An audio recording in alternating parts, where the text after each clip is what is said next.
Last year, a question took the internet by storm. Would women rather meet a bear or a man alone in the forest? The man was generally considered the most threatening, due to the way so many males are violent towards women that women cannot afford to come off their guard around any newcomers. The question, however, was a bit misleading, as it's based around the threat of a stranger. One of the more horrible facts about modern life, which runs through true crime, is that strangers really aren't the main problem. Women are, sadly, vastly more likely to be killed by a man that they not only know, but that they're in a relationship with, rather than any serial killer or stranger. A new study has concluded something even more heartbreaking. Women are more likely to be killed by their own son than a stranger. The study in question is the latest edition of the femicide census. You can tell by the name and the way killings performed by women on women aren't included that the whole thing has a political slant, which is unfortunate, but the data is still useful. The latest report looked at Britain in 2022 and found that 121 women were killed by men. They actually found 122, but one was only charged after the report was done.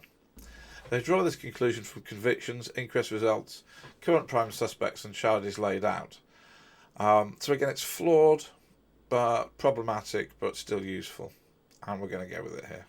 If you're wondering, the figure for total murders is hard to compare because the UK's Office for National Statistics stores data from March 22 to March 23, but in that year in England and Wales there were 590 murders in total, 9.9 per million people. Of that 121 women, 11 were killed by someone they didn't know, but 51 were killed by either a husband or boyfriend, and 11 by an ex, over half the total by a former or current partner. So much we already knew, but it's good to get this more widely known. The odd fact, though, was that 12 women were killed by their own sons, one more than were killed by strangers. Thanks to the charity's data going back to 2009, they can show this isn't some headline-hitting aberration. 12 is the yearly average. So what's happening here? The charity has an early report that gives granularity. Their summary of their first 2,000 log cases listed 175 women killed by their sons, with just 3 of these children being adopted.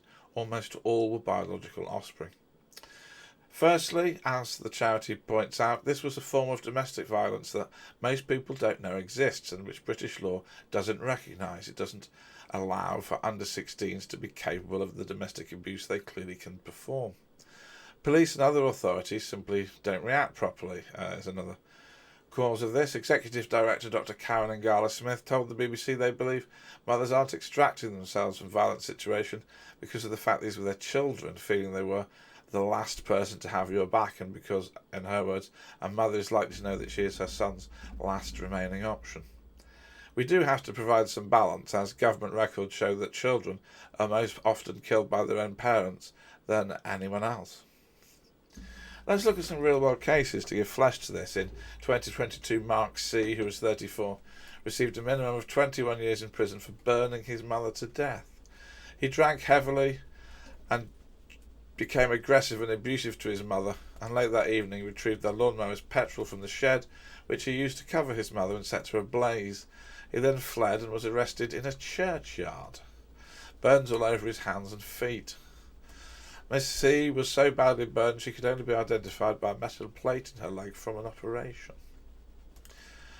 In 2022, Bronwyn Jones turned up at his mother's house with a pruning knife. He knocked her to the floor, sat astride her, stabbed and cut her repeatedly, later ringing 999 and repeating, "I've killed my mum, I've killed my mum." He would finally tell the police it was justice for childhood abuse.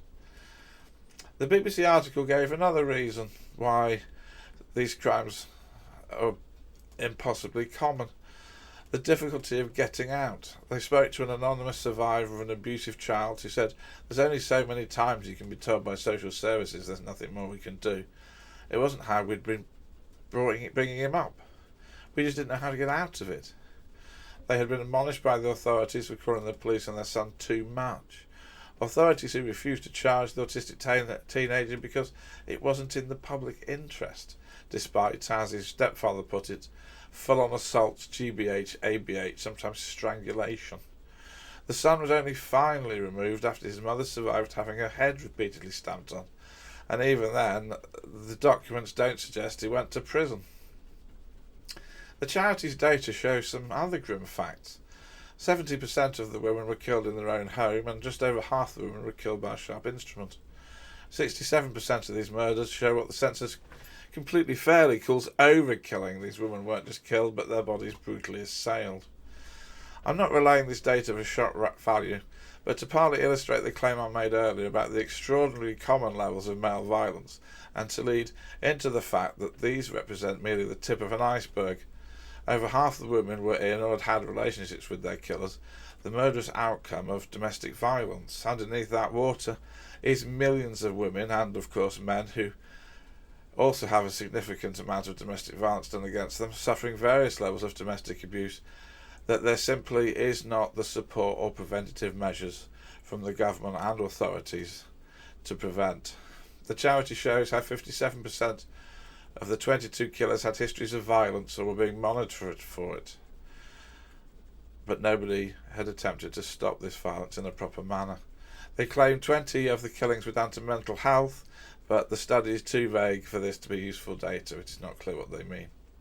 The only good news in any of this is that 98 of the 2022 cases have resulted in a conviction, and in 12 the man killed themselves.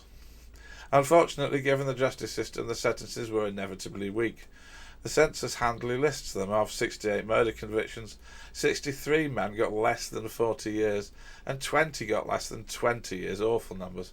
There's the likelihood many of these killers will one day be released.